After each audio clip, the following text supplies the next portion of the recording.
Welcome to Pain with a Purpose, the podcast where we dive deep into the stories of resilience, redemption, and purpose.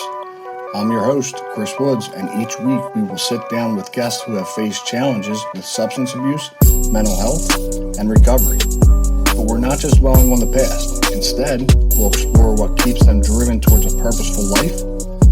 Join us as we navigate the journey from pain to a purpose. So with that, welcome back to season 1, episode 19. 19 you've done so far? 19 we've done so far with Pain with a Purpose. I've watched every single one. Have you? Yeah. Ah, you're lying. Already we're lying. Yeah. No, I'm serious. You hit me with the we're doing headphones? I thought I was like Theo Vaughn with, you ever see the episode with Joe Rogan? Yeah. He calls it Headphone Land.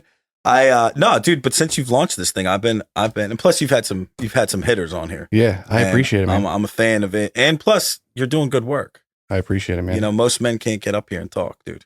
It's a and illness. like as far as like all this, I'm still had no clue what I'm doing. It's the best way to go to. That's the best way to do things, man. We operate better in the unknown. That and in like extreme pressure. It's like I'll figure it out. Chaos, man. You know? Now it's just organized. Now some could say that. Yeah, I mean, listen, so yeah, I agree, but I still think to this day, I think there's something attractive about chaos. Yeah, there really is. As long as we can, navigate it. But yeah, so this is all you. I'm just super happy to be here, dude. We adore you. Me and Dimitri adore you. You guys are the best. I remember, and listen, you probably don't remember it, but I do. And I'll forget it if I don't say it now. But it's the first time I met you. We were down at like the Manayunk Main Street food festival. Yeah, you were with. It must have been like Mikey Mack or something like that. Yeah, it was Mikey Mack, and it was Dylan. Yeah. And they were like, "Yeah, we're gonna go see my boy Stas. He's got a food truck." I'm like, "All right." Like, I didn't care. Like, this was years ago, so I didn't really have much money for food. This was 9 years ago. Was it? Yeah, 9 years ago. Yeah. So yeah, I was about a year sober. Yeah. And I was like, "All right, let's do it." Right. And then I met you, and I was like, "Wait, and this guy's clean?" Yeah. Not in like a bad way, but like I was like, again, it was like one of those moments where I was like, we can do whatever the fuck we want. Absolutely. You know, dude, getting clean is your passport to everything. It really, truly is. I mean, like, look at us. I mean, you got a whole situation here. It's pretty wild. Do you know what I mean? Mm-hmm. And I mean, look at us. Look what we do for a living. That's a whole nother thing, man. I never would have even dreamt it. Do you know what I mean? Mm-hmm. And there's a lot of people in our industry that have credentials. Mm-hmm. Not taking anything away from that, but some of the smartest people I've ever met have been in this industry. Absolutely. And they are high school diplomas, and they are absolute, terrorists when they're using, and they have terrible track records, and, they got, 10, 15, 20 years clean. Yeah. You guys say sober, I say clean. Yeah, we'll get into all that too. I'm sure we will.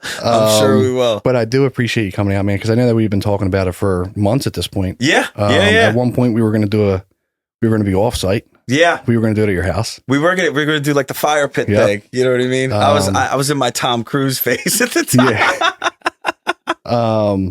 But yeah, man. So we'll jump right into it, dude. Go for it, man. You've been clean for 17 years. A lot of years. Yeah.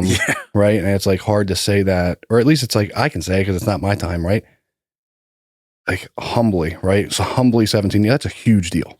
It's when I still say it or remember it, and it's obviously on a daily basis, but when someone asks me like, yo, when's your clean date? And I tell them, they're like, dude, how old are you? Mm-hmm. And I'm like, yeah, I got clean, not super young. Mm-hmm. I was young enough. I was in my 20s, 2007, January 19th, I was in 8th grade. And so bad, dude. Yeah, dude, respectfully, I'm 43 years old. Good for you, dude. Good for you. So, but, in a matter of years, I burned it all down. Yeah. And I mean, prior to getting clean. Prior to getting clean, dude, yeah. I was an absolute, I just like most of us, and there's no, badge of honor with it, but, you know a little bit about my history and my past, and, and it was all of that. It was all of that. It was all fake movie stuff. Yeah. You know? I mean, listen, we're gonna talk about it right now, right? It's like, walk me through that, right? Because obviously I know Dimitri. I actually, when I was detailing cars, I was an extraordinary detailer at one point. You were. You did a great. I met Mom Mom right? Dukes. Yeah, she's right out of what a saint, dude. She's right out of a movie. Literally right out of a movie. So walk me through all that, because I don't know if the people that are watching know, but you're not Irish. Nah, man, I'm not Irish. I'm Greek, Greek to the bone.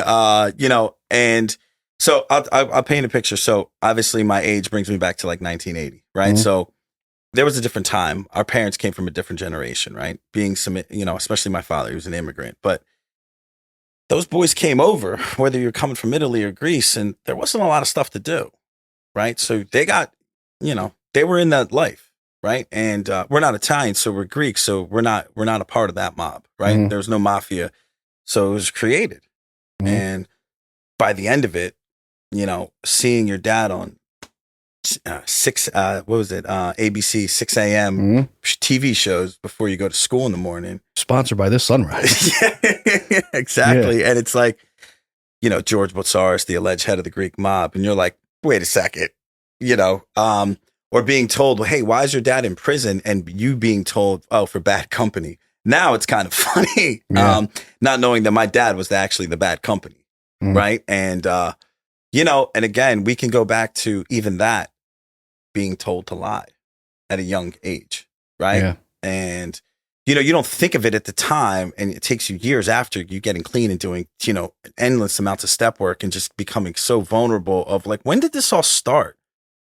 And the character began at a very young age, right? This fictitious character, right? And I can tell you that at a young age, I was never attracted to being good.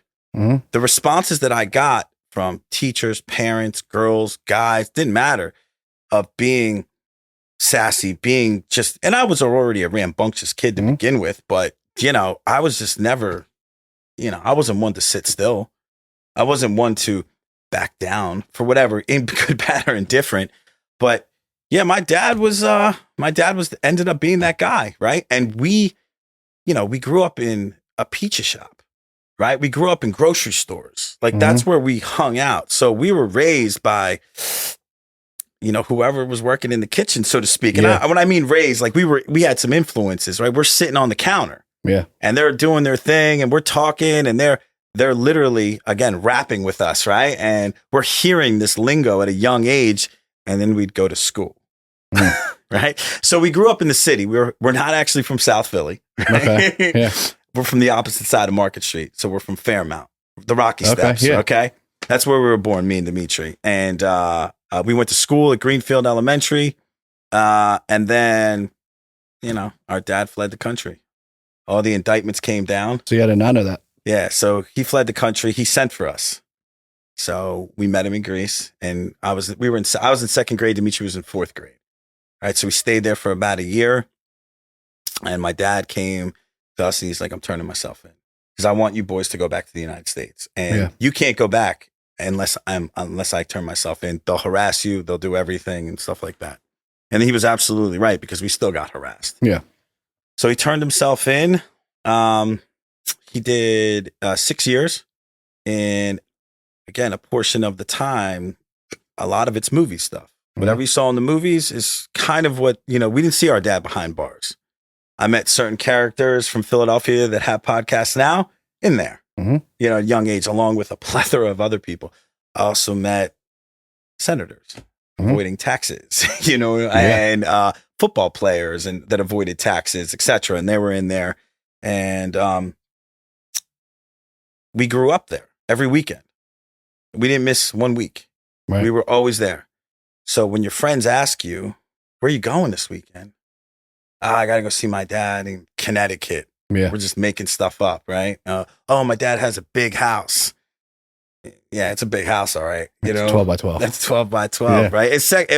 And again, as sexy as it can come off, like, oh, my dad was in jail. I didn't want my dad in jail, dude.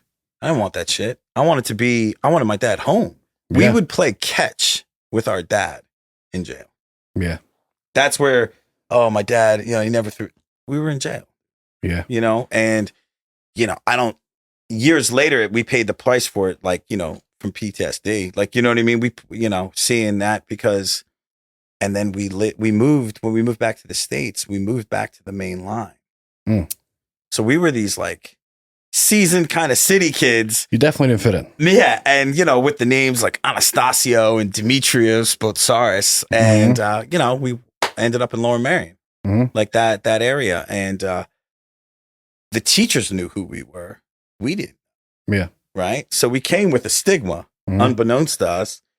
And then, he got out of prison and a lot of stuff changed. We were living in, we went through hard times. We were living in a 2-bedroom apartment and it was in the main line. Don't get me wrong, a nice area, but like, bro, he came home and sure enough, we had 2 new BMWs in the driveway. Yeah.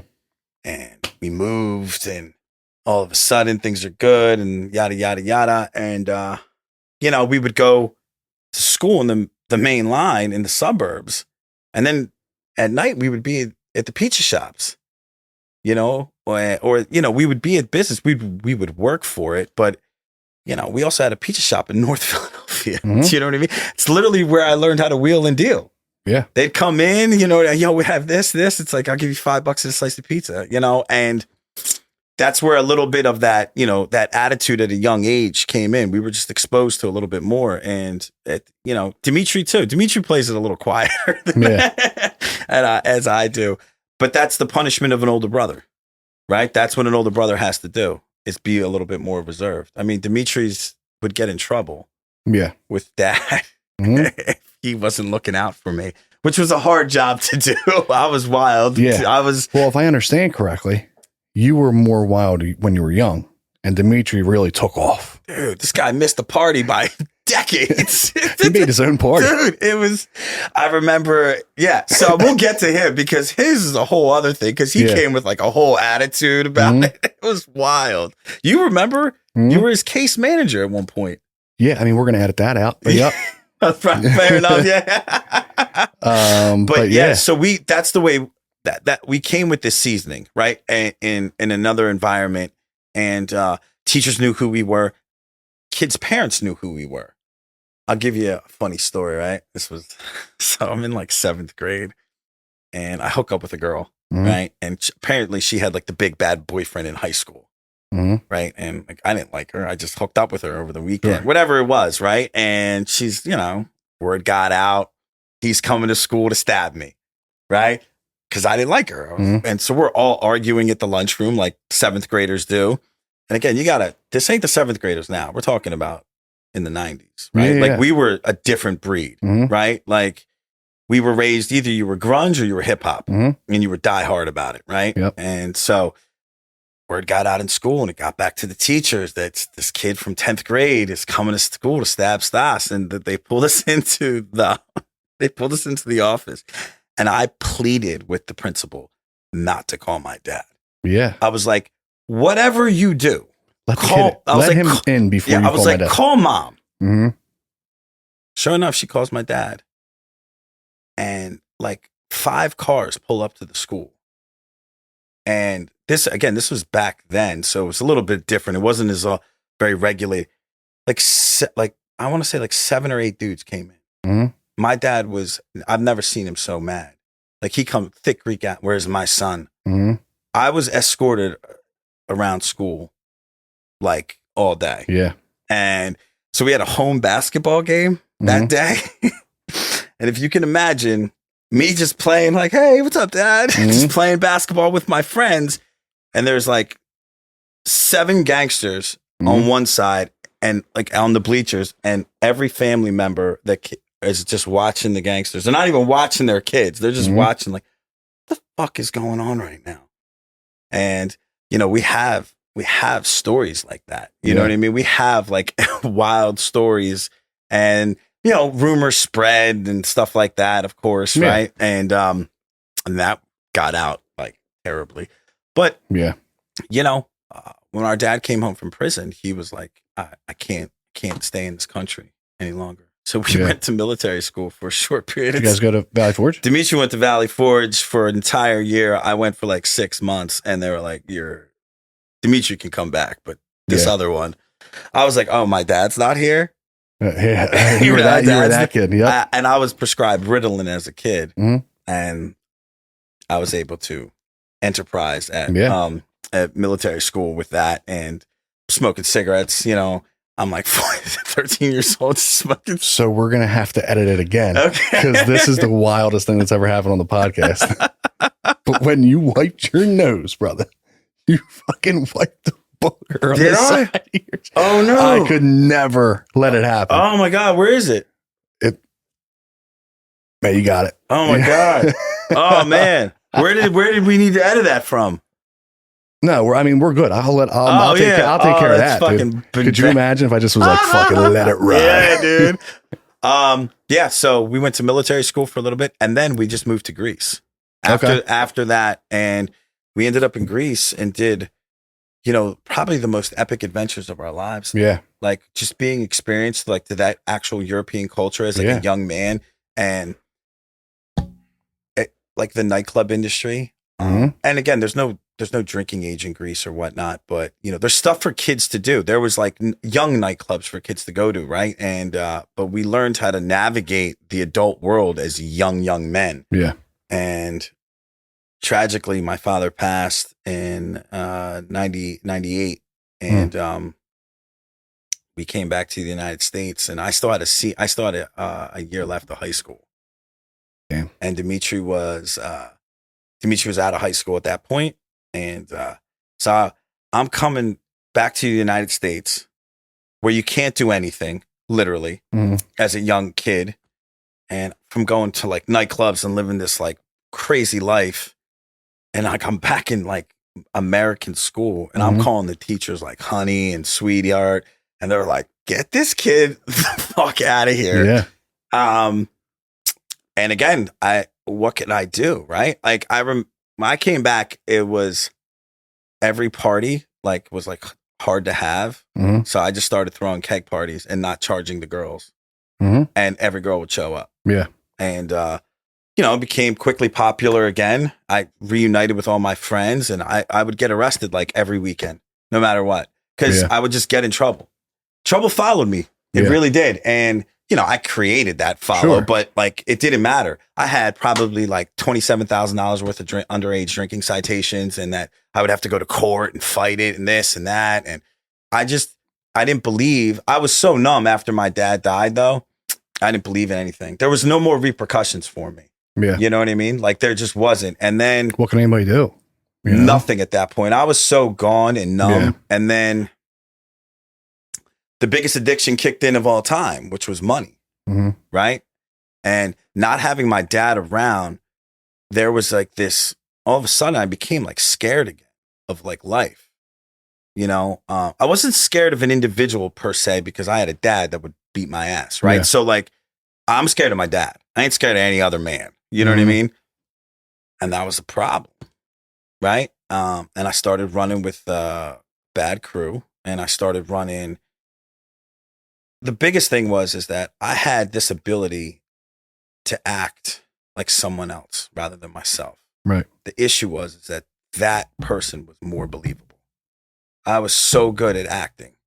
And at any given time, you didn't even know you were acting. No, because I thought it was authentic. And I remember when I started really doing drugs, and it escalated. I had a pill problem. I was selling pills, right? Then I got introduced to coke. And once I did coke, it was a game. It was a wrap. I can remember that the lies that the disease was already manufactured. They had it on deck for me, that I was like, personality, you're funny, you're smart, you're outgoing. And that's what it really provided for me. This facade. And you start believing your own bullshit, dude. And I was gone, dude. I was absolutely gone. They tried to send me what they call like Greek rehab, which is basically you just go to Greece for the summer. So I went there a drug addict. Horrible. Bro, I went there a drug addict, came back an alcoholic. Yep. You know what I mean? Like I was just. But which is crazy though, is that you might have came back an alcoholic, but like back then, right? Like nobody would have thought any different. Like at least he's not doing drugs. Let me tell you, you're 100% right. Like it's as long as you weren't doing drugs, it's like, all right, ingredient, hey, drinks a little bit. But I'm no different. I don't drink a little bit.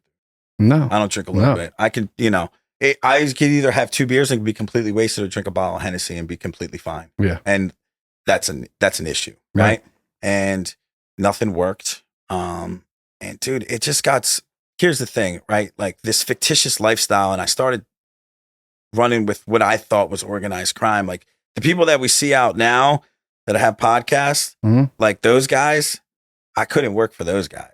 Those guys were killing each other. Like all those young guys, like my age, they all ended up in jail and turned informants and stuff like that. I kind of went the other way. And for whatever reason, I never got arrested for that. Like for whatever reason, I never got arrested. I never got tied up. But I remember doing drugs and just being like, dude, when does this stop? Like when does the success kick in, right? When does this, I'm popular in the nightclubs. Waiters know me. Bartenders know. No one that cared knew me. All my friends were going away from me, even the ones that I knew for years, because all I did was drugs. It's all I did. And I started becoming like ridiculously unhealthy. Like I'm drinking, I'm smoking, I'm taking pills, right? I'm doing, I'm spending I'm sniffing like $1,000. Yeah. Like just absolutely insane. And through the midst of all that. Side note, Dimitri just listened to that at home and he goes, rookie numbers. Yeah. Dude, wait till we get to Dimitri. There's a story that I gotta tell about Dimitri that's way better than any of my stories. Just like a bad attitude, his suit, like, just coming out of a house. Just it's so bad. And just fast forward, Dimitri came over one day. And dude, I was laid out on I was dying. I couldn't stand up straight. My eardrum was like bursted. Like I couldn't go, I was just a mess, right? There was nothing sexy about it. And I could sit on here and tell you all the sexy stories and all the gangsters I've ever met and stuff like that. And the truth of the matter is that it didn't matter. I just wanted to escape. Anything not to be me, I just didn't want to be me. That was it. Yep. I just wanted to be the product of the last rap song I heard, the last mob movie I watched. Nothing about me was real. You think I could fill my dad's shoes? These guys were running at 19 years old, having whole enterprises. Yep. 25 years old, running rings across the country. I'm running grams to the local pub. Right. Do you know what I mean? Right. And someone comes over to your house and you're just like, you can't even function. Yeah, exactly. Like I'm not, you know what I mean? Side note, and this is where people don't understand it, right? At least this is the way that I perceive it. Is that like we're talking about like almost the end of your story, right? Yeah. Essentially, before you get clean. You just talked about all that shit that was going on, right? Probably like Dimitri's like, look at you, like whatever, right? And then give me one, and I'm back. Like up here, right? This might not, but I'll figure this out. But like, give me one of what works for me, and like I'll snap out of it, bro. I'd have to when I would wake up towards the end. Right. Point. And the first one I would be, right? I'd be like, all right, I can fix my life in 20 minutes. Yep. And 20 minutes later, I'm crawling on the floor. You know what I mean? I'm it's robbing Peter. It's no way to live, dude. I'm robbing Peter to pay Paul. I owe this dude money. Like, you know what I'm thinking to myself? I was like, I got a restaurant. I'm not opening the restaurant. I'm burning the restaurant. My family has to come down and open the restaurant for me. You know what I mean? Anything that I had wasn't mine any longer. You know what I mean? Yep. I got people stopping by the store. I got people checking for me. And I'm like, and it's not like they were just like, yo, where you at? It's not like, cause like I owed some stuff. And the closest thing was, I remember when this one guy I was working with, he got pinched, and then like a week later, he was out. Obviously, he fucking told, right? And I'm like, he's blowing up my phone. Still nothing happened, right? Meanwhile, I'm relying on the devil to get me out of shit. Meanwhile, God's been navigating my ship the whole time. Yep. And when my brother came over to my house and was like, we're going to do two things. Either you're going to rehab, or I'm fucking killing you. Because we're not doing this. Yeah. Right? Like, I'm not doing this. I'd rather... And this is brother stuff. And if you got a brother, whoever's what, I'd rather just kill you. Yeah. Right. So I went to Malvern. Shout out to Malvern, dude. King Road or Willow Grove? King Road. Okay. The original. Mhm. OG. Yeah. I wait. And here's the most beautiful story in the world. I'm on my mom's couch for like 2 days, right? I'm fucked up. My ear, I can't stand up, right? I'm just like, ugh. Pills are coming out of me. Hennessy's coming out of me. Mhm. Yeah. I got Newports growing out of my ears. You know, it's a mess. So we call Malvern. We call from the landline. Landlines were still a thing, Mhm. right? This is 2006. Now you're showing your age. Yeah. Yep. So I'm on the phone and they're asking me a series of questions, right? And whoever this woman is, I doubt she's going to ever hear this, but hear me out.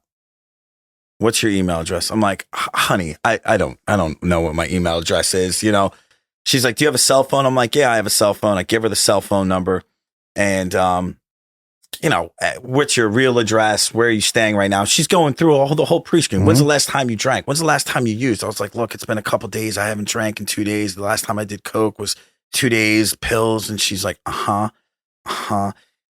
cell phone rings. Right? She's like, I'm going to need you to answer that. Yep. So I answer the cell phone. And she's like, honey, I'm going to need you to do a better job than this. I got people shooting dope and you're telling me you haven't drank in 2 days. Do you want a bed? Mm-hmm. And I was like, and she hangs up the phone and I'm like, I drink every day. Because I didn't even know what to do. Yep. You know, this is my first go. It's like, I drink every day. She's like, cool, we have a bed. Mm-hmm. And I look at my mom and I'm like, I think I have to drink. And she's like, fine, no problem. Let's go. We go, stop. I get like a pounder or two, whatever it is. And she drives me to Malvern. I show up and it was literally, this is the days, how different stuff is now. This was shut up, sit down. Mm-hmm. What are you here for? What do you think you're here for? Shut up. No one cares. Get your ass in the seat. And literally I was like, okay. Yep. And I slept for the first time in, I can't tell you, 6-7 years. Mm-hmm. And something when I walked in, I just was like, I'm done, dude. I'm done. I don't ever want to live this life again. I got my mom in tears. I got my brother so mad at me that he's crying. You know, I got aunts and uncles and cousins and people that they're just like, dude, you're gone. You're not the little Anastasio who was a bad, but cute. Everyone loved you. Yeah. Like you were such a, you And know. this is at 21. No, this was at 20. When I went into the, I was 27. 27. Okay. 27. Yeah. You know what I mean? Like all my 20s, I blew. Yeah. I destroyed my whole life. I destroyed my whole family. Mm-hmm. There was nothing that I couldn't come across that I wasn't going to destroy or destruct. Any girl ruined her. Yep. Absolutely ruined them. Or how not even, how about just broke every single person's heart? If you were a female, it was definitely breaking your heart. Yep. So I go in, I'm there.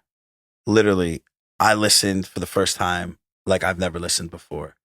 I'm seeing grown men cry, I'm seeing women cry, I'm seeing people talk about ODs and this and that. They have nothing. They've lost it all, right? They got nothing left. And I'm sitting here and I'm like, yo, I didn't lose anything. Like I still have everything. Mm-hmm. The anxiety kicks up a little bit. Then I was taught how to pray. I was taught how to ask for help, right? I think people get a little weird about God. I don't. I get down with God. I get down with him hard. And my prayer, it's not in a position of humbleness, right? I don't get down on my knees or anything like that. I'm in the car. I'm in the shower. That's like the most authentic place where I can be. And, you know, listen, the beautiful thing about having the God of your understanding is he already understands you. Mm-hmm. That's it. I don't have to be somebody else. I am. When I ask for stuff, I ask for him to tap me on my shoulder to let me know what's going on. Because sometimes I get so tied up in our new lives that we have, whether I got 7 months or 17 years. And I just remember tears of joy that came over, as corny as that sounds, because it's supposed to be corny. It's supposed to be like that. And I remember when I got out, they were like, yo, you got to go to this place, rehab after work. Right?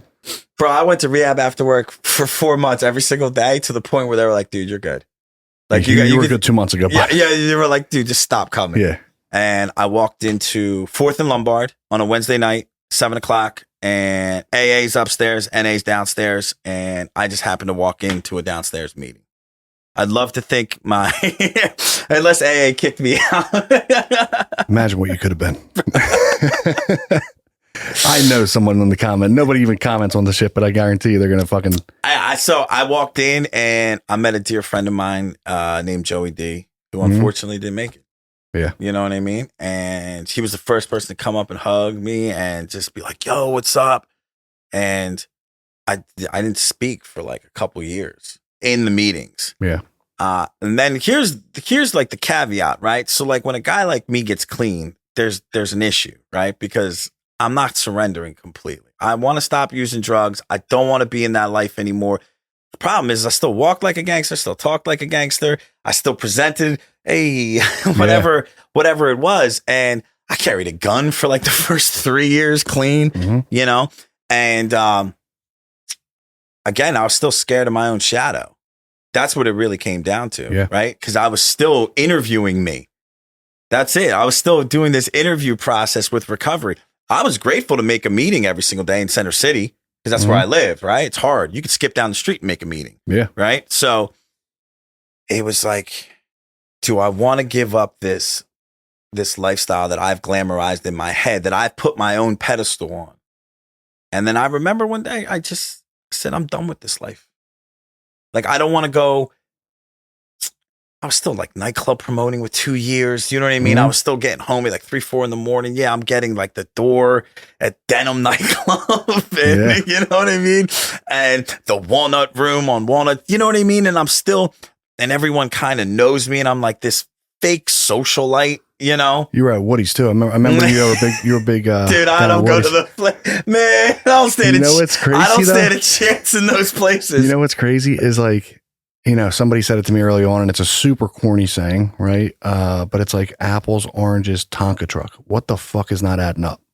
You know what I mean? It's like we're trying to live this new life, right? This recovery-based, this principle-based life. Yet I'm still out there, like, you know, doing dirt, whatever I want to do, living however I want to live. I was out the causing side, harm, right? living dirty, so to speak. Living like I was living dirty, judging the people that were living dirty. That's how you know you're sick. Do you know what I'm saying? I'm in the nightclub getting the door, and I'm like, what the? Look at this bozo. Get your life together. You know, I got like 96 days clean. You know what I mean? Yeah. And I'm out here, right? Living dirty. Yeah. Judgment. I got resentments. I'm not doing any step work. Sponsorship, forget about it. Home group, I'm too busy. You know, I just want to make meetings, leave me the F alone. And again, my story is, and that's not recommended. And if anyone's listened, do you do the opposite? Absolutely. You know what I mean? You do that. And I remember I got with a sponsor, and the craziest thing is that I had to beg this dude to sponsor me. And his biggest question was like, yo, dude, why now? Right? Like, you know, why you want to change your life now? It seems like your life is just fine, you know? And I'm like, and I said, I want to wake up free. That's all I want to do. So I started making a meeting every single day. I got a home group, and we got the writing on steps. And the step work is, you know, and again, you'll hear this, magic happens. More than magic happens. Transformation happens. I'm talking about real talk from a real man. Like, dude, don't get used to this ego, because you have to get a new one. And then you're going to have to get another one.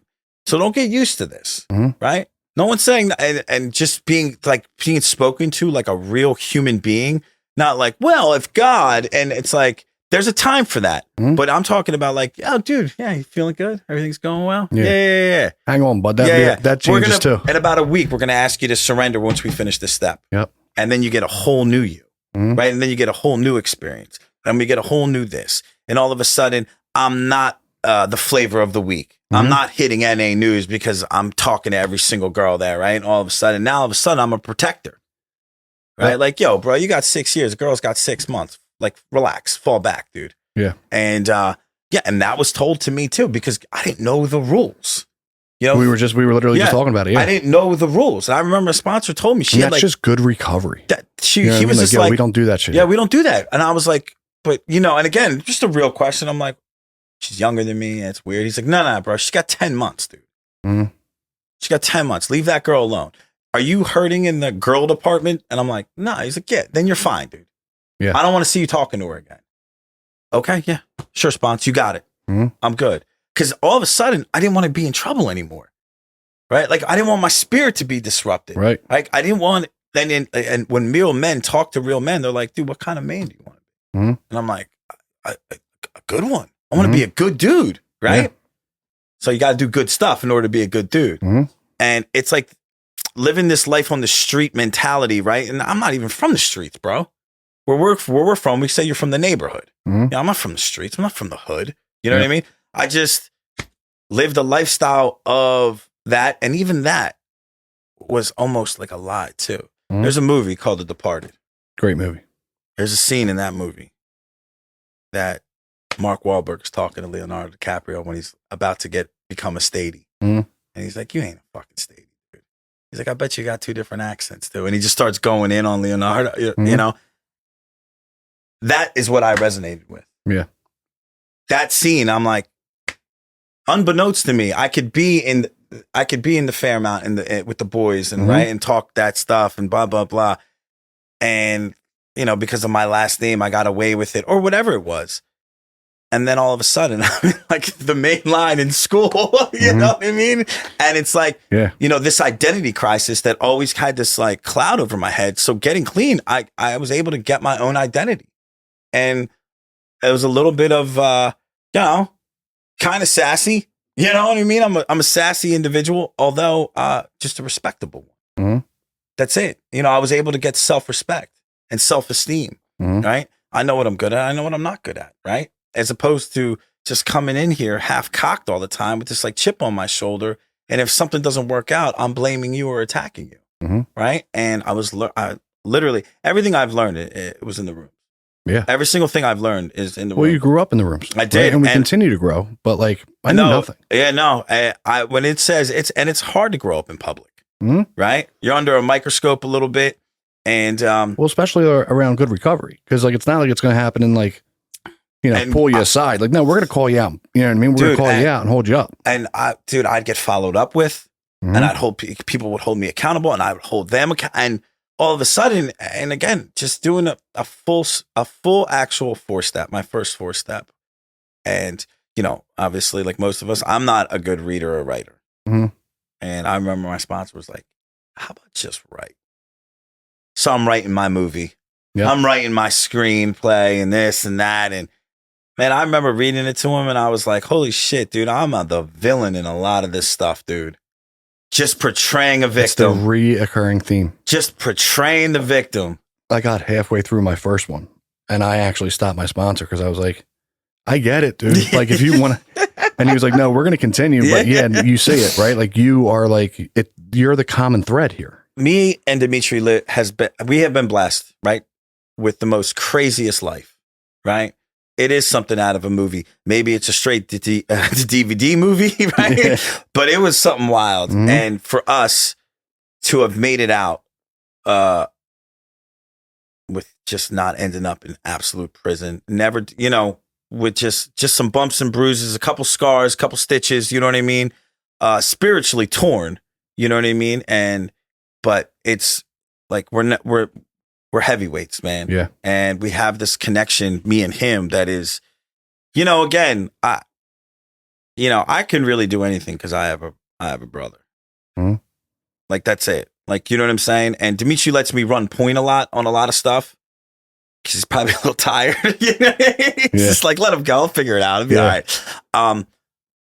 But there's like this trust that's there, right? And like, it's never going to stop. Right. So when it was awkwardly his turn, so awkward. It's so awkward. Like it's for him because it happened late in life. I'm like, bro, you're like 15 years late to the party, dude. You know what I'm saying? I see that you brought your own party favors. Clearly you got that under control. Yeah. But dude, so it was such a shell shock to me. And look, you're blinded when it's that close to you. Dude, I'm like, yeah, maybe it is mental health. Maybe, you know, because you're just lying to yourself, dude. Dimitri, he's losing his mind. I don't know what's going on. It's like, this nervous breakdown. Yeah, dude. I don't know. Maybe he hasn't slept in 2 weeks. The stuff that I saw him go through, like that torture, just like me being on the opposite side of the table, so to speak. I was like, and I did this for years with them. Mm-hmm. And I was like, I remember saying, I was like, God, if we can get him out of this, if I can get him out of this, I promise you, we're going to be freaking angels. Do you know what I mean? And, Dimitri, when he got to his end, right? And, leaving Trap House in a full 3-piece suit with a bad attitude, by the way. Custom. Yeah, just totally. But the attitude, like, come on, let's go. And I'm like, wait a second, dude. Like, dude, I'm not your chauffeur, right? Like, you were that day. Oh yeah, and happily, right? But like the orders and the finger snapping, I'm like, is this real? Is this? And I remember when it happened for him, and thank God it happened a lot quicker, but he went to his bottom way quicker than I've ever seen anything like before in my life. And it's still a little jarring because it's not recent and he's got multiple years clean at this point, but somehow, some way, like those scars, they take a while to heal. Mm-hmm. You know what I mean? And especially for the individual, I know for me, it took me years to be able to sleep without a light on, dude. And I'm talking as a grown man because I was scared of the shadow people. Yeah, you know what I mean. And but for him, we made a deal, and I said, dude, you gotta do something for a year for me. And he was like, all right, done. And he did effortlessly, willingly. And we hit meetings together. I mean, we share a home group together. Mm-hmm. Yeah. And that was unintentional. And he's January 15th and I'm January 19th. So we celebrate the same week. Yeah. So that's special, bro. So it couldn't have been more perfectly designed. Mm-hmm. Do you know what I'm saying? And, I would go back to some of the other pain I've bumped into, not recently, but like, when I had like 10, 13 years or even 7 years, bump into a female that I had a situation with and them look at me and be like, I knew you could do it. And I knew that to go back to any female that I met, I instantly broke their heart because I always felt, and a few of them told me like, dude, that wasn't you. Yeah. Like, I knew you were a good person. Like, I didn't know this version of you. I'd never seen this before. And, them being, I hate to say proud, but like, this suits you a lot better and I'm happy for you. And then that would be it. That would be the conversation. Leaving that, I was left with something. Mm-hmm. I was left with a gift, of just like that. And, that those are the things that still like kind of choke me up today. Right. Well, I mean, that's literally what the amends process is all about, right? I mean, you think that for anybody that might be listening, right? Like, and if you haven't done a 9-step, like you might think that like we're doing amends to heal ourselves. It's not the case, right? But those situations that you're talking about, right? And someone coming back and being like, I just never thought you were going to be sober. Yeah. Right? Like, we are not bad people. We just do bad shit. The awesome thing about the 9-step is you get to see, if done correctly, right? Somebody heal in real time, right? And then on the back end, right? We take something with us. Oh, dude. But again, if it's done correctly, there's a big part where I need to shut the fuck up and listen. But there's a few people that told me about myself, right? Mm-hmm. And I deserved and somehow, some way, it still came off as caring. Mm-hmm. You know what I'm saying? Yeah. It still came off like in my head, I need to listen to this right now. I'm here to be told about this because I don't ever want to not only do this, I don't ever want to be seen in that light again. Yeah. Right. And as selfish as that sounds, because it's like, I don't want to do this so I don't harm. So it's I. But for real, I don't want to do it. Mm-hmm. But again, it's a selfish program, right? And it's selfish for that reason. So you don't go out and destroy and destruct and become a terrorist again. Yeah. To these innocent bystanders that are just in your everybody. Dude, it was, it's the way I perceive the world when I'm living like that. It's when I was doing my step work, probably with 3 years clean, I started step work. 3 or like going on 4. I had realized that my sponsor had told me this too. He was like, dude, you were more dangerous clean than you ever were.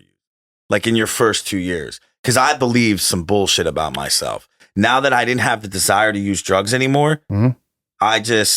like I said, I was still a product of the last mob movie I saw and the last rap song you know, and restaurant cash guy, had tons of it, this and that. Everything was at my fingertips, still getting into the best restaurants, whatever the fuck that means. Like, you know what I'm saying? Yeah. What is this, fucking American Psycho? Dude, like we fucking give it, like anybody cares. That's the thing. But there's a point in life where I did. I thought that shit. I think we all did at one point. I thought that shit mattered, dude. You know, I could get you a reservation. Here, I got a guy. Yeah. I got a guy for you, you know?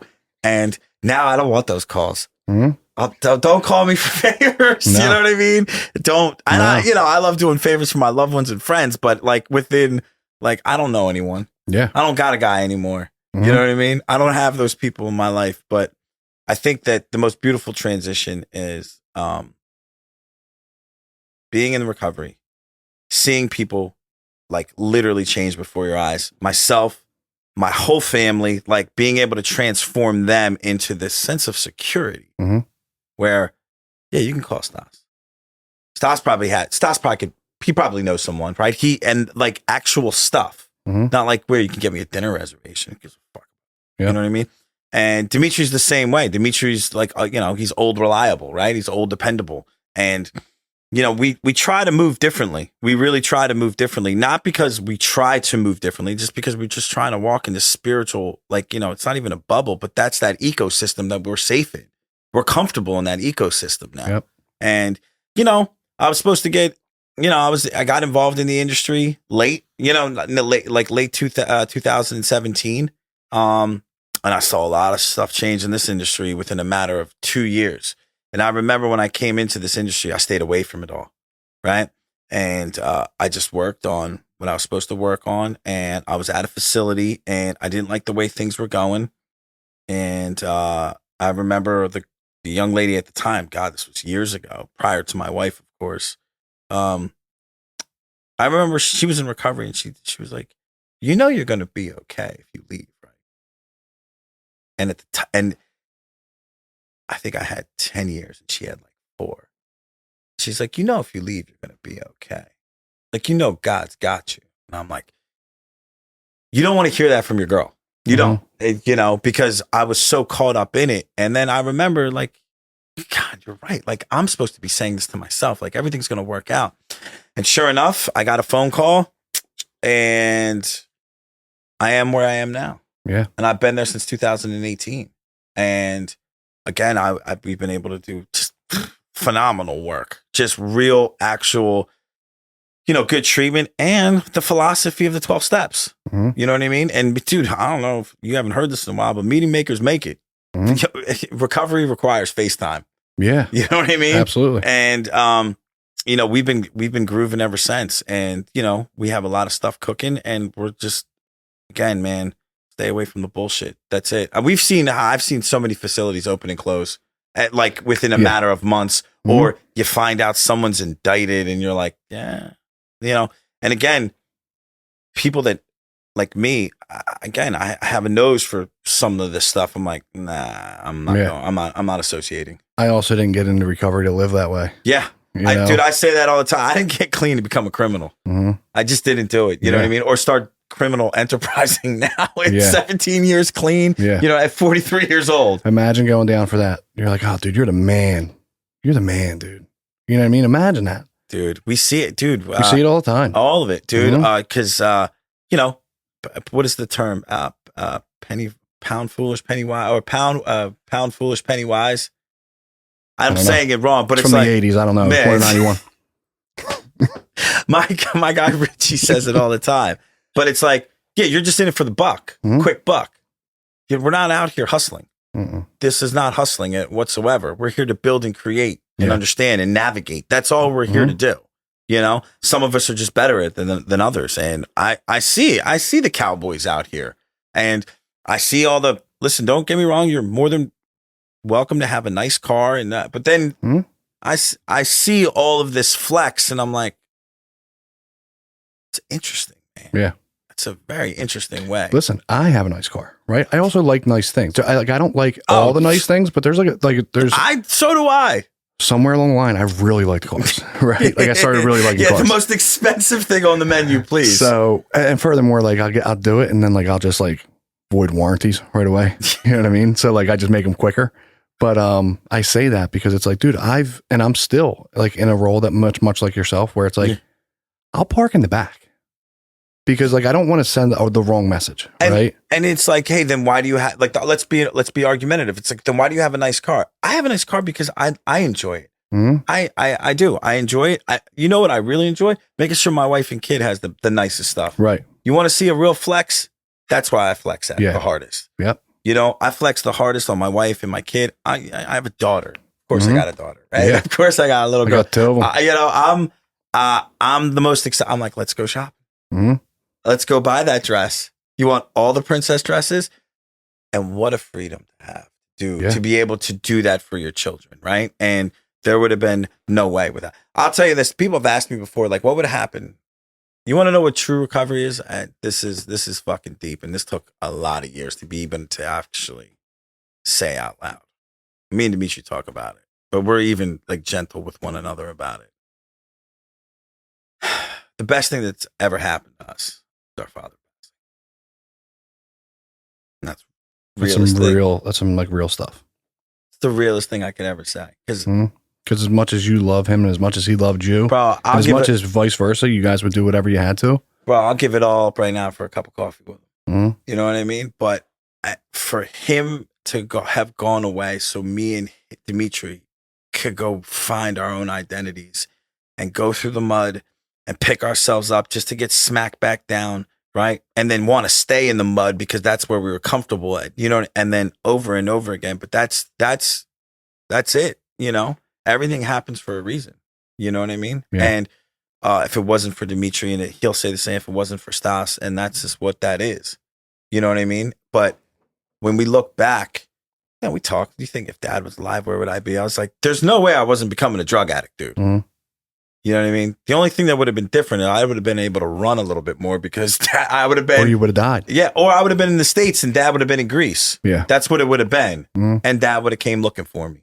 Well, I mean, here's the truth, right? Like, thank God you got clean when you did. Thank God I got sober when I did, right? Because like what we do is what I thought I was doing, right? Like what's out now?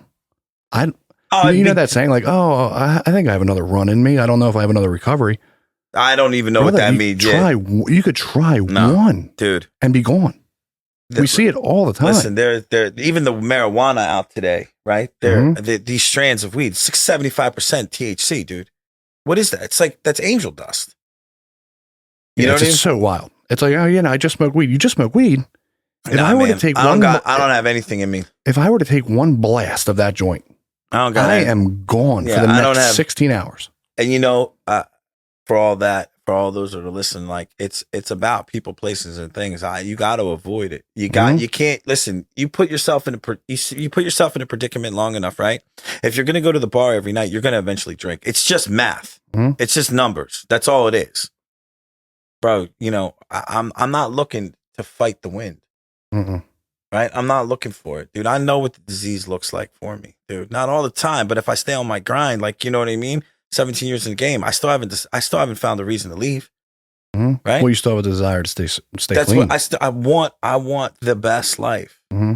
And when you have children, and when I look at Penelope and I look at my wife, I'm like, yeah, I don't ever want to leave. Mm-hmm. Like I don't ever want to go away. You ever listen? You know, I mean, I've missed my wife and I've missed girlfriends. Man, I miss my daughter. When I'm out on the road, I rush home to see her. Mm-hmm. You know what I mean? And my wife. Shout out to my wife. But I rush home to see my kid. Yeah. I don't want, I want to do everything my dad did. Yeah. I want to be remembered. Mm-hmm. I want her to know that this is how a man's supposed to treat his mom. Hugs, kisses, family hugs, all that stuff. My wife's like, family pictures. In my head, I'm like, bro, you're killing. Yeah, let's do it. Yeah. You know what I mean? You got me, you're Mario and I'm Luigi. Who's taking the pictures? The photographer. Oh, yeah. There's a subtle drop there. Right, you just did that. No, you're right. No, you got that. Yeah. Christine will call you. But as much as I like, because I am a little bit, macho in my head. I'm like, all right, you're Mario. I'm Luigi for Halloween. Done. Mhm. You pick out the outfits. I'm there. What I've noticed in like my house, right, is like it's definitely hectic and crazy at all times, but there's so much love for our children. Not saying that I was not raised with love with my mom, but my dad was never really there. But like, dude, like, I'll squeeze the shit out of them. Yeah. Like, I love the shit out of those girls. I also really have like a low tolerance for their shit, but like, they're the best. Yeah, listen, I don't know what it is. I said this before here's a funny story. I met my wife on Hinge. Okay. Right. First date, right? She hits me with the loaded question. So what are you looking for? And I said, I want a daughter. That was her opening line. And Shoot. Right. That's it. I was like, that's it, dude. Yeah. I was like, I want a daughter. She was like, oh, I was like, nah, I'm not, I'm out here dating, looking. Yeah. And look, I met a woman at a time in my life and that I was done with everything, and she came correct. And so did I. And in 3 years, we bought a house, got married, and had a daughter. And our daughter's almost 2. Yeah. So we moved pretty fast. Hey, listen, I mean, it's you couldn't have like dreamt it up any other way. No. And the life that we live right now is beyond our wildest dreams, right? We are all healthy and, it's just something beautiful. That's all it is. It's something beautiful. My job as a husband and as a man is to make sure that they don't feel anything.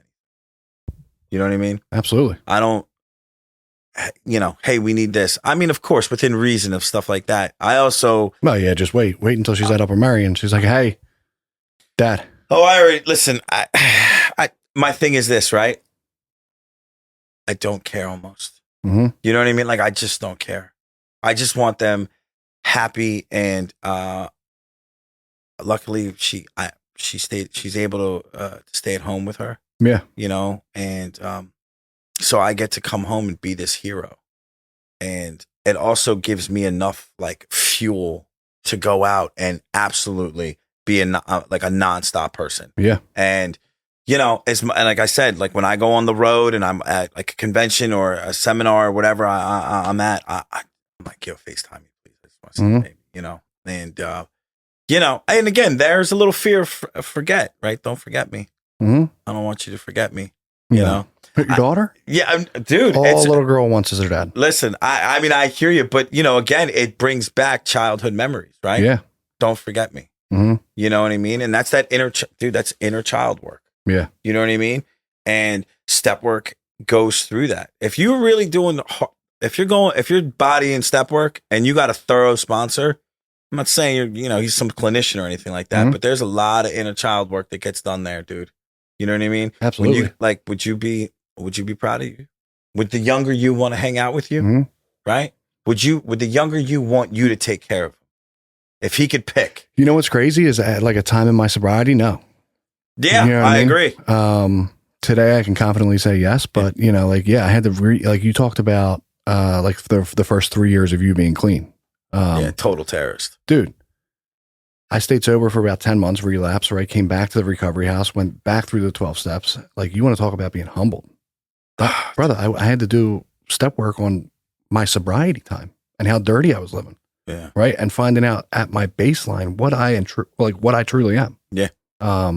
Without like these principles, without God, I might as well use. Yeah. It's tough to face the piece of shit you. Mm-hmm. It really is. And my intentions are always good.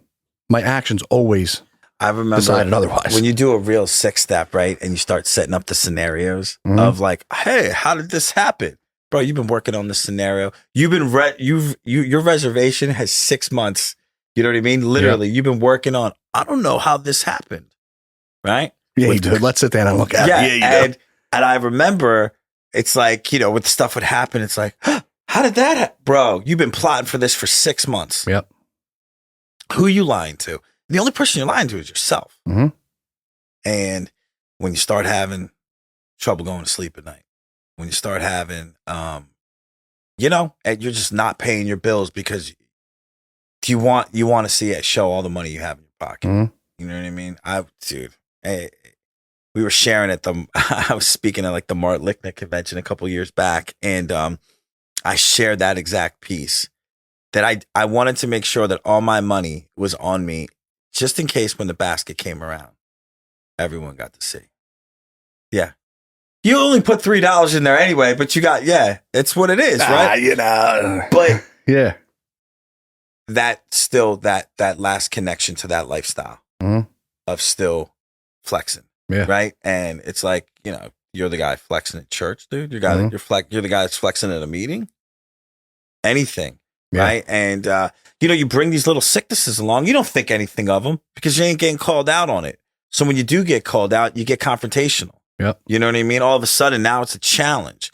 And I've learned to, and again, most people, I've learned to be able to confront confrontation without being confrontational. Yeah. Which is a very, very difficult skill to acquire. It's like confronting confrontation while still remaining teachable. You know? It's, you know, and I'm not saying not to stick up for yourself or voice an opinion. No. Having said that, though, I dude, there was just an incident. We were at the Cape Cod Symposium. Yeah. And we were in a very tight space, and I had to get up for a few gentlemen to walk behind me. Dimitri was here, too. I'll tell you the story. And Mike DeMasi as well. Right. So I have to get up in order to move the chair for the guys to get in. Well, it turns out the guy got a little pushy and slams the chair into my arm. So I turn around and I'm like, dude, like, relax. I'm moving for you. Yeah. I actually have to move in order for it to work, though. And to my surprise, he got tough. He's like, what do you mean? And I'm like, I was like, I'm addressing this because there's a situation that took place. I'm not just calling you out for no reason, my guy. Yeah. And he's like, well, I knocked into him and I couldn't. And I was like, dude. And then he told me to relax. And then I'm seeing Dimitri out of my peripheral. And Dimitri's I was like, already taken. So I'm like, I have to unwind this. And I said, I don't know where you're going with this, but the reason why you're being confronted is because you hit me. That's all. And he ended up sitting down, and Mike DeMasi made a quick joke to break the tension or whatnot. But I was totally fine. Yeah. I was like, all you got to do is say, excuse me, man. Or, yo, my bad, dude. I didn't mean to slam the chair against your arm Or really, twice. not even that. Just like, yo. Yeah, something. And we ended up talking, of course. And now we're best friends. Yeah. And, you know, our wives are going shopping together, you know, of course, right? Just like any good recovering addict would go. But at a moment, I was like, is this dude really? This is going to be a story. Yeah. And I was like, dude, we're at work. This is terrible. You know what I mean? But dude, you know, again, trying to remain unconfrontational in a confrontational situation for the greater good of not just my own self-respect, but everyone else's around me, right? And if the guy decided to do anything more, because it really kind of seemed like that, he seemed genuinely upset. I was like, well, then, you know, it looks like I'm going to Cape Cod jail for the night. You know what I mean? It was just, and then, you know, again, and I when me and Dimitri left, I said, I don't feel well. Yeah. I don't feel well after that. It's that spiritual sickness. Yeah. And he was like, dude, I'm going to be honest with you. I would be the first one to correct you, you know, but he's like, I don't think you were in the wrong, dude. Yeah. But something in my spirit did not sit right. But also, and I don't know this guy from a can of paint, we didn't, you know what I mean? But it's like, what was going on with him? To, you know what I mean? So like, I should still probably try to make this right somehow. Yeah. You know what I mean? Because it weighs on me. I've been in so many situations like that. Maybe I embarrassed them, right? People were watching, and I didn't even mean for people. But again, like, you know, all eyes on me. So I'm going to tense up as a guy. But I did. We were driving, and I said, I don't feel well about this, dude. And he was like, you know, and he wasn't older brothering consoling me. He was like, dude, I watched the whole thing. You weren't in the wrong. Your turnaround for that justified, but just that little bit can get me sick because now I have to go back and do some work. Yeah. Right. I don't need to put myself in these positions, but you know, and when I see the young guys move around here, you know what I mean? I see them in my own facility and I see the behaviors and I see them in the rooms and, you know, there's that part of when you first get clean, it's like, do I form into a tough guy for protection because I'm so scared, you know? And, you know, the answer for me is absolutely. I can become this argumentative, very eclectic, articulate person where it doesn't seem like I'm physically confrontational, but I'm just really waiting for it. And God forbid something goes down. It sounds like it's a you problem. I'm just the victim here. Yep. I'm literally resulting back into my old behaviors as my first 4-step revealed to me. Yep. All right. And even as your second 4-step and your third, and you keep on doing step work in your 6th step, and then you're promptly admitting when you're wrong in a 10th. And it's like, are you really admitting when you're wrong? Do you mean it? Is it coming or are you from doing it for saving face, right? And look, there's a thing for that too. Don't get me wrong. And playing God, because I've been there too, right? Where it's like I'm gonna take this into like some quiet time, right? And then go wake up the next day and do nothing about it, right? There's one thing to be like, it's one thing to notice it, right, or to like bring it to light. To ignore it is a whole different thing, right? Playing God, dude. I'll tell you this, man. One, he never asked me to do it. Mm-hmm. You know what I mean? God never offered the position to me. You know what I mean? Yeah. Nor was I ever close in the running. But I'll tell you that there's a real thing of that high and mighty bullshit. You know what I'm saying? And I really enjoy being a student. Mm-hmm. Like I truly do. I get out of line, you know, don't get me wrong, and I need to be corrected, but I enjoy being a student. Like when I listen, man, I'm listening to learn.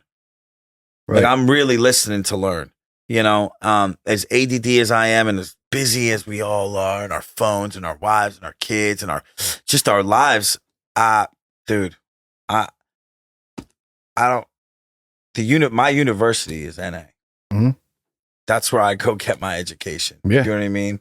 Whether it's a spiritual one or it's a gratitude one, because I'm hearing you and I'm like, what am I bitching about? You know what? My life ain't that bad. Or, you know, we run into tough situations sometimes, right? I got this, you know, whether it's not money problems, but it's like, hey, you know, my accountant needs this paperwork. I'm like, I'm too busy for this. You know, I don't have to. Are you? Dude, freaking email. Yeah. I don't want to go through my old email to look for it. Yeah. Because I don't have the password and I got to reset it. And that type of stuff, dude, that literally I'll throw my whole day away days like that. You know what I mean? Mm-hmm. And then, again, to be in a posture of gratitude, I wake up and I'm just, bro, what? Mm-hmm. This is me? I got the house. I actually have like a white picket fence. Yeah, you know, like I legitimately have a white picket fence, and you know, with a front yard. Yeah, with a front. That's not the picket fence. It's not. You know what I mean? You want to talk about goals, right? But that is my baseline, right? And that's what my prayer looks like too. Because you talked about like not hitting your knees, right? And I know that there's a ton of people out there that be like, you better go get your shoes under the. Listen, if that works for you, that's fine. Yeah, no, totally. And I respect people that actually. Mine's in the shower as well, right? I start my day with a nice hit of the old vape. I get some caffeine in me. I go to the shower, right? Yeah. And that's where I start my day, and that's where I center myself, right? I mean, it's not like, hey, God, let me get another day or any. Luckily and fortunately for me, like this is gone. That's left me a long time ago. Yeah. Now it's like, hey, God, I know that this crazy head's coming at some point today. Yeah. Allow me to be present so I can help one person, right? Because if not, if I'm just so consumed myself, you could be Bill Wilson. I don't care, right? I typically. Yeah, I was just speaking to one of my senior reps on the way here, and we had met earlier today. Mm-hmm. You know Danielle, vaguely. Yeah. Okay. Yeah. So, I had met with her today, and we went over a bunch of cool stuff. And I guess I left something. I didn't complete something, saying something to her. So when I followed back up with her, I was like, "Yeah, this is exciting." She was like, "Yeah, so I have, like, you know what I mean? I have like a question about this, or." Felt like maybe I was like in the dark about this, and her phone rang, my phone rang, and we're like, all right, let's handle business. So I reached out to her, and we reached back out to her when we regrouped, and I was like, by no means did I mean for that to come off that way. And this is someone like a colleague. Yeah, sure. Do I sit higher on the like, you know what I mean? But it's leaving that person with that empty feeling or unsatisfied feeling of not getting her point across and me not responding to it, other than just being like, yeah, I don't know what you're talking about. You're totally wrong. Mm-hmm. Because I've bet in those people. And it's just a simple quick fix, but dude, that stuff will keep you up at night. It's like the pebble in the shoe. Yeah. You look great, but you can't walk. Mm-hmm. You can't walk. It hurts. So it's like literally the best analogy. And that's what I consistently try to be mindful of, is literally circling back with people and being like, hey, we didn't get to finish. Did there was something that you needed resolved that I can resolve for you. And again, we were on the phone for like just literally before we started here. Yeah. And I was like, listen, that's 100% on me. I didn't mean to cut the conversation short and leave you kind of somewhere in like limbo about something. And she was like, nah, totally cool now. Like, yeah, resolved. Yeah. And I tried to do that throughout my day where if there's situations, I try to not leave them open-ended. I really do. And that is something that I've learned in recovery. I didn't learn that because like I'm some sort of like student of like a curriculum. It's a student in the game of my recovery. You know People what I mean? literally taught us how to live, you know? I remember, which is a shame in a sense, right? If you can follow me for this one, right? Because like, it's not like we weren't taught. no, It's not like we were raised in it's not like even with everything with dad and everything like that. It's not like we were raised in a cave, right? No, absolutely It's not. just like I was told this stuff and I just disregarded it. Oh my God. Unfortunately for me, like I had to like burn my life to the ground multiple times, go to treatment, like, you know, multiple times. And then I'm like, all right, I'll listen. I happen to be a one-hit wonder for some reason with the treatment, episode, which I don't know how, which I'm extremely, extremely grateful for. I see people and usually I see people that go to treatment a few times and then they get it. They're like, dude. And it's like, you can see it in their eyes. The light bulb goes off and they're just like, and I'm just like, yo, welcome to Top Gun. Somebody reached out to me last night, right? About like the podcast, right? It was cool. They were like, you're killing it with the podcast. And I was like, I appreciate it, man. Thanks for your support. The curveball that came next was wild. They were like, hey, did we cross paths in a recovery house in South Florida? I've never been to South Florida. He was somebody that was in treatment. Oh shit. Yeah. And I was like, nah, man. And he was like, whatever, you're killing it. I'm like, dude, I'm glad to see you're doing I well. got a text message, like, I want to say like 6 or 7 months ago. It's from a mom, a daughter that I helped like an entire week. There was like this, never met her, we never met the family. I never met the daughter, and she needed to go to a very particular facility. And I remember, she sent me a file, but this beautiful text message, like, hey, I don't know if you remember me. You've done this for our family, but she was really telling us like how good her daughters, and they sent like a family Christmas card, and I never saw them before. And, I was like, I think that we forget our influence, and when someone like yourself speaks, right, this takes a skill. When someone like myself speaks, and it's like, oh, well, that's not very humble. Hear me out. When you become a voice of influence, a center of influence, people listen. So it's very important for us to behave a certain way, carry ourselves a certain way. And, that's the result of those. Mm-hmm. And that is by far no instant gratification, but that's all the gratification that I need. Yeah. You know what I mean? We're a family sending me a Christmas card, like, look at our daughter now. Yep. You were right for us to go to this place. Cause they were naming a bunch of places and I was like, absolutely not. You just give them honest feedback, right? And I do that all the time. And sometimes it comes off as crass and harsh, right? Mm-hmm. And it's also, I don't care if it does. Mm-hmm. I'm telling you the absolute fact, and truth hurts for a second. A lie can last a lifetime, right? Mm-hmm. And for me, that's my job, is to navigate people through the bullshit. Mm-hmm. You know what I mean? Because some great admissions person, and that's fine, but not when you just told me all of this stuff. Right. You know what I mean? Like, call this person I know at this facility, have them walk you through their program. You know, I mean, we're talking about eating disorders. We're talking about high level mental health, schizoaffectiveness, schizophrenia. You know what I mean? And it's like, sometimes we're not equipped, and I need to like tag somebody that I know is absolutely. better equipped for this. And that's the beautiful thing about our industry. We have these avenues for ourselves, right? And it's like, and then all of a sudden, literally a year later, you get a postcard via text of thank you. Just as a result, because you're not it's not because like we're God or we're anything, right? It's just as a direct result of doing the right thing. Correct. And and I think that's what we've seen it in our industry before, dude. I mean, it's all quick fixes. I'm not interested in that. I am not interested in that whatsoever. Mm-hmm. And I think think I've built myself a reputation of, which I don't mind having, is being blunt.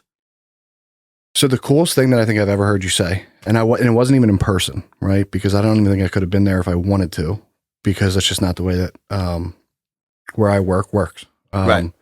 But you were at a convention. At one of the, it was most probably Atlantic City, and I think you and somebody else were like hosting a dinner, and somebody had their phone out and they got you, right? But you were like, if you're in this room, you're in this room for a reason, right?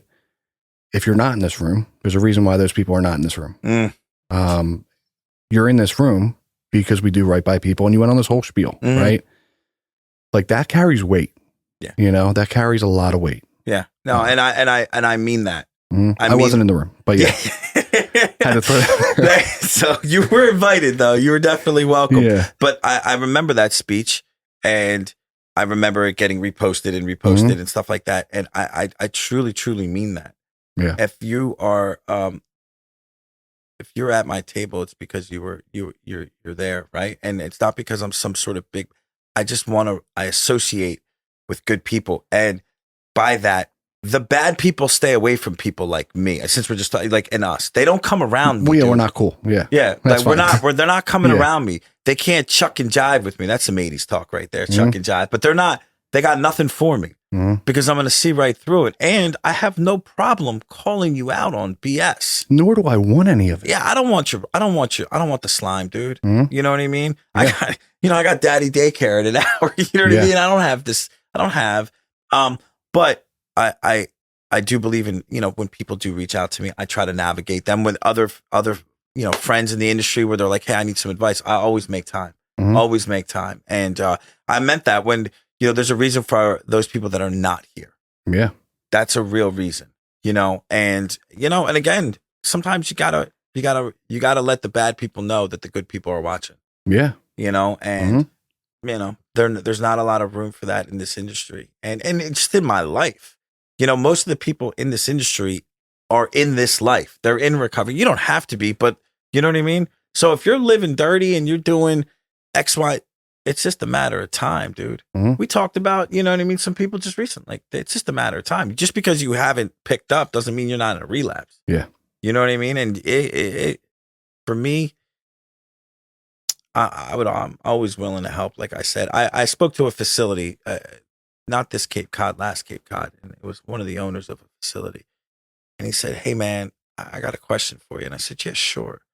And he said, he was very sincere about it. And he was like, how do I change the reputation of my facility? And I said, how open are you to feedback, dude? And he says, I'm open. I said, you're in recovery, right? He's like, yeah. I said, yeah. FaceTime. You need to be at your facility. And I said, it's going to take some no's. That's what I was like, your biggest weapon is no. Yeah. Right? Like, you're going to need to start saying no a lot, and you're going to need there and crack the whip.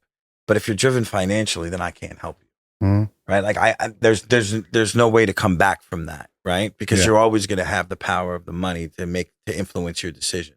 Yeah. And if that's the way it's going to go, then there is no, I don't want to say hope for you, but that's what your reputation is going to be. Yeah. You know what I mean? You're not going to service the client correctly. You're just not, because they're a cash pay for you or whatever the scenario is. But I mean, I don't, did he listen? Yeah. I mean, more would be revealed. That's none of my business. But I remember, like, those conversations mean a lot to me because they're coming to me for advice, and I'm very open about giving advice in the right scenario, of course. Right. Yeah. But I told him, just like recovery, man, FaceTime's required. If you're the owner of your facility, you need to be there. You need to show up. You need to, crack the whip or check whatever your process is and see how your day-to-day's operations go. Yep. Because if you're going in there and, people are just doing whatever they want, then that's what you got. You got a daycare, right. And which a lot of people are okay with, which is not okay. We're dealing with human beings, but like that's, we could do a whole nother episode. It could be like 19.1.2. And I don't want to sit on some throne here, but when I got clean, it was shut up, sit down. You're lucky to be here. And if you're not, you can go because your bed will be fulfilled in a second. Listen, we're in a different whole, we're in a whole different decade. Different landscape, you know what I mean? So with that being said though, man, like, there is a very soft approach to our industry. And listen, I enjoy some of it. I truly, truly do. But telling the truth to families and clients, and telling them no, right? Like, hey man, like that's not going to work here. Mhm. And okay. And if it doesn't work, it doesn't work, right? There's some clients that are just not going to be, they need certain things that not every facility can accommodate. Yeah. Lying to a client, I got a problem with. Big time. Right. Like I got a problem with that. Right. And, shame on you if you're operating in that like arena. Right. Mhm. So you can, check a box or something like that. That's Mickey Mouse Club. Yep. You know what I mean? And you're dealing with, like you said, you're dealing with a human being who's got problems of their own. They're here to deal with problems. They have a wife, kid, husband, mom, dad, job, the whole nine, the dog, the mortgage is on the line. The cars are being repoed. And, you told this guy he can have a cell phone all day. And he can't. Yep. Now he's like, hey man, I needed that so I can be in contact with my, and now you just got everyone all up in arms because you needed to check a box. Get out of here. Yep. Get out of here. I don't like that stuff. But what I've seen with you guys and, a lot of our people that we know and that we would have dinner with, Mhm. I am impressed, right? I enjoy you guys, right? I know we share a lot of mutual friends, and it stinks that we can't always get together because we all have lives, right? But We only live 2 minutes away. yeah, it's a problem. But Dimitri's 30 seconds. Yeah, you cut through each other's back. It's like home improvement. I was like, yo, brother, I'm running late. I don't know what time I'm going to get there. I put it in. It didn't even give me a time. Yeah, it just shows the guy walking. Yeah. I was like, no, drive. And I was literally around the corner. I was like, no shit. But I see, but I am proud of the people that I associate with. I am. And because there's a lot of good people. There is. Man, there is. And every time I meet someone that I'm just astonished. I'm like, dude, how do you know so much? Mhm. Or, I was in West Coast. Mhm. So I was introduced to a whole new area. And like a few of the psychiatrists / psychologists that are owner operators, they were having like, quick Q&As. I was like, Jesus Christ. Like the information that they have and their perspective. And I was like, if I could just go to school once, you know what I mean? I was like, I was mind blown. But that's also why we go to stuff like that. Because then you bring that back over to the East, right? And you're like, we better step it up. Oh man. Yeah, no, of course. And it's not like this is like we're recreating the wheel. It's like, this is what they're doing over there. And I got their number and we're going to consult with them. Yeah. And that's how we continue to elevate how we're going to help people. And so I think some of us get a little cool around here. Mhm. I spoke to a music therapist and I was, and again, music therapy right off the bat, I hear it and I'm so guilty of it. It's corny. Mhm. The way she broke this down with frequencies and energy vibration and healing, I was like, wait, what? I was, in shock and all of this stuff and just patting on the drums from humming and then certain melodies that are played in a meditation state. And again, she's articulating this like it's a symphony to me. Mhm. And I'm sitting there, I'm like, Can I experience this, please? yeah, I was like, what? I was like, are we doing this? I was like, let's do this, Mhm. And again, it's just being so, just practicing open-mindedness because sometimes I can definitely practice closed mind. Like, no, this is good. This is how it should be. Put it in a box, send it out. Right. Yep. And then, but I really want to hang out with them. Right? Like, I really want to listen to them. Yeah. So, and again, like, dude, all the war stories I have. Yes, I was a wannabe gangster. Right. I wanted to be that life. Right. I wanted to fulfill some sort of fictitious role of my dad in order to stay closer to him. Right. Mhm. Live the pain that he went through in order to be connected to him on a spiritual level. The only problem with that spirituality is that I had to use drugs in order to feel connected. You know what I mean? Because shadow people are real. And when you're staying up for 72 hours, right? Yeah, your dead dad's going to come visit you. Mhm. 100%, and that was a real thing. I thought if I stopped using that, I was going to lose him completely. Right. And then I can remember So for anybody that's listening, right? Yeah. Because like you just said some like really profound stuff. And like, if anybody's listening, they're like, holy shit, how the hell did he ever make it to like that connection? 100%. Real time. That's all subconscious, Mhm. right? Through vigorous step work. That's how we, that's how we literally layer after layer, figure all that stuff out through guidance with good sponsorship, the whole nine, right? But it's like, hindsight's 2020, Mm. right? But like when you were in all that, you didn't know any of that. You were just young, dumb, and stupid, right? Or whatever we're calling it. Yeah. Hindsight's like, this is why I was really ticking the way that I was ticking. I know for a fact that for me, my experience with God and the spiritual is real for me because I wouldn't be sitting here. Mm-hmm. I know that I have been seconds away from disaster. Somehow, some way I was not.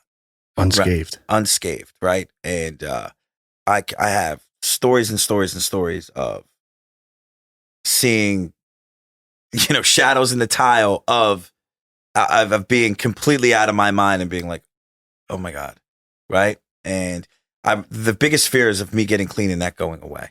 Yeah, that was literally one of probably the most like gut wrenching reservations, bro. I'm talking about looking in the mirror, reading a fifth step to yourself, and he was there. He was there listening. You know what I mean? And so was every protector that I was ever appointed in this universe. You know what I'm saying? And I think after a period of time, when that individual is stuck in that purgatory, there's a time where they feel comfortable crossing over. Mm. And who knows, maybe I'm wrong, but I sure don't feel like it. I sure don't feel like I'm wrong, dude. You know what I mean? And when you give that person enough rest, we're like, yeah, you guys got this. Yeah. You're gonna be all right. I'm gonna come back time to time, check on you. Yeah. And when you're in the shower and you start off like, I surrender. Right? I surrender, keep me focused on my journey of recovery. Remove all my reservations. Show me what I need to do. Keep me focused on what I need to do. Pray for Dimitri. Pray for my wife, Christine. Pray for Penelope. Pray for my mom. Pray for everyone in my life. Now tell me what I need to do. Mm-hmm. And I don't get loud, but I'm like, I need you to show me what to do, man. Because I'm a little bit broken. Mm-hmm. You know what I mean? I just put together well. That's all it was, man. Yeah. That's it. But that fifth step, and that's dude, freedom, man. That's all I ever wanted. That's it. Freedom to be self. That's the promise. It's literally the promise. And all I wanted to do was stop withdrawal. It wasn't until like month 2 and 3 where I was like, I don't want to be sober either. And then they were like, hey, well, how about like being okay in your own skin? And I'm like, well, okay. What medication you on? Yeah, they don't have that in my rehab, right? I mean? They don't give that in my recovery house. Yeah. I've made it through without, should I be on some sort of like ADD medication? Probably. You know what I mean? Mm-hmm. Probably. And it's not like I'm out here raw dogging life. I believe also now that some of my ADDs is like, it's like a superpower because I don't stop, dude. Yeah. You know what I mean? And, and not to say that's good, bad, and indifferent. I know that people that can work a 9 to 5 and handle business. Mm-hmm. I don't happen to be one of those people. Well, we also don't work a 9 to 5. No, of course not. But my phone has been vibrating this entire time. Yes, dude. This has never happened. Listen. I know my phone's been vibrating. The level of anxiety. I called my staff. I was like, listen, I'm going to be off the grid. Brother, I had so much anxiety. I picked it up. I know. Twice. Listen, I didn't want to be that disrespectful because I could just be on the phone the whole time and just be like, yes, no, next question, right? But no, what you guys like, some of our friends, dude. And I wish I could name drop everyone, but the last thing I need to do is not name drop one of them and get a text message. Be like, yo, bro, you were just at my house, right? Yeah. You know what I mean? Like, did you just say my kid was cute? Yeah. You know what I mean? Yeah. So the thing is that the people that we're talking about know who they are. Yeah. No, dude. And when we do finally connect, it's like, yeah, dude, like, of course we're going to dinner tonight. Yeah. Like, of course, like what you don't even have to ask me. Mm-hmm. Right? I don't even have to ask if I'm welcome. You just pull up a seat. Like I saw you, West, at breakfast the other day. I was not at breakfast. I was working. Yeah, it was early. It was at 8:30 a.m. in the morning. Yes, we were with one of our accounts. I wasn't. I was with my wife and daughter. Yeah, well, I was waiting for somebody to come in that was like, work related. And you were like, no, I'm just, and then I saw, you guys leave like shortly after. I was like, all right, he's going to be going to work the baby somewhere. couldn't last past 8:45 after she was throwing stuff. It was, she kind of lives by the beat of her own drum. But yeah, like if I would have just walked in and joined you, mm-hmm. I don't think that anyone would have said anything. No. Do you know what I mean? Mm-mm. And plus, I think we had a lot to talk about. I hit a lot of hot topics real quick, and then I skated. Well, it started to get even more like heat. And they were like, all right, I got to go. If I don't shut it down right now, I would have just pulled up. My wife and daughter would have ate by themselves. Yeah. But like that's success. Mm-hmm. Where when you walk into a place and you see people that you can automatically join. Yep. You know what I mean? And that, it takes dedication and years and respect and love and we have that. And, the ones that don't are going to leave. They're going to leave. And, there was a time where I felt like the need to be responsible for it, but God's got all that, dude. Mm-hmm. God's got all that. He figures all that stuff out, right? Yep. He lets them get to a certain point and then boom, he comes, that's it. That's it. You had your run. Yep. That's it. For us, those who have been in this industry and those who have been in this life in recovery, and when you live by principles and morals and stuff like that, and listen, I fall short. You know what I mean? Are you kidding me? But when at least you have the book, man, when you got a guide, it can be pretty. You can live a sexy life out here. As corny as that is, you know what I mean? Of going to chatter splatter with your kids on a Friday night and being able to have conversations at 8 p.m. at night with someone that has a real problem, right? And ironing that out and looking for a solution. And they're like, that sounds great. Thank you. You know what I mean? And working with the higher ups in your facility, like clinical, and they're like, hey, this is the scenario. It's like, okay, this is what we can do with that. And they're like, yep, that sounds good too. And you're like, is this adulting? Mm-hmm. This is life. Like we're in life right now. And it sounds to me like we're fucking winning. Mm-hmm. You know what I mean? And like I said, some of your other guests, you had a guest on here. I love that kid so much, dude. He's the man. He's such a good kid, dude.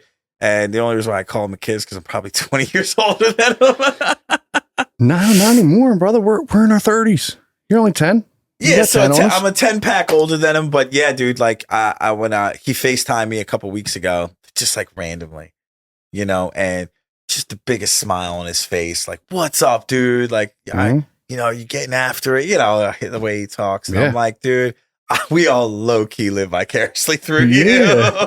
We love it, dude. We love it. I love the French Bulldogs. I love it. When he's in like, Florida, wherever he is in Miami, most likely, and he's ripping cigs, I'm like, Jake, you're the best, dude. Yeah, just ripping darts. Yeah. Nah, man, he's just, and you know what? So I have this, so he's a part of my memes. Yeah. Like when I send out and anytime he posts something, I just put like cap. Yeah. Like no matter what it does, right? Yeah. And he just always like, that's our relationship. And he is, he just checks in from time to time, dude. And he's just a good dude, man. And when I saw him on your podcast, I was like, what a win. Dude, he was so sick that day. I felt Was he? So he's a real one for like not canceling, right? Because I think he was episode 2 maybe. But like, he was like, he might have had COVID. Like it was totally he was like COVID. He was like that sick. You know what I mean? And still powered through it, still like did his best, like, was authentic, but vulnerable, the whole nine, dude. He could have just like been like, oh, I'm just not feeling it, man. Dude, I would have canceled on you for sure. If I stubbed my toe, I wasn't feeling good. If I stubbed my toe, bro, it's a day. I'm calling it. I won't even show up to a work meeting late. I canceled the whole day. What else did we cover? Oh, brother, we're like 3 hours in now. Are we? What time did we start? 6:30. Oh, that ain't too bad. Oh my God, it's 8:30. Let's get the fuck out of here. My boy's gonna kill me. He's gonna be like, "You're gonna 2 hours." I'm like, "Well, shave some of it." Listen, if you did like what we were hearing or talking about, and probably if you don't know what we were talking about, it's because we were just talking about a lot of work stuff and a lot of just like stuff that we align on, and stuff that more importantly we don't align on. And kind of like I think the whole moral of this episode, right, is like, show me your friends, show me your colleagues, and I'll show you who you are, right? Yeah.